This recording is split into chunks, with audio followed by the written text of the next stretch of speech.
ভাই তোমরা আমাকে জানিও না, আমার ভুল হয়ে গেছে। আমি যে নির্বাচনে উপহার দিচ্ছি, এই নির্বাচনে আমি এরকম আর কখনো বলবো না। প্লিজ ভাই তোমরা আমাকে জানিয়ে দিও না, এইরকম ভুল আর কোনোদিন হবে না। দোহাই লাগে আমাকে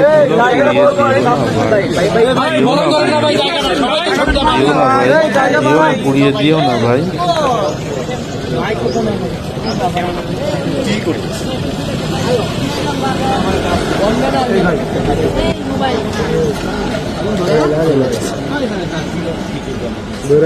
ভাই কেন ধরাচ্ছেন একটু বলেন তো।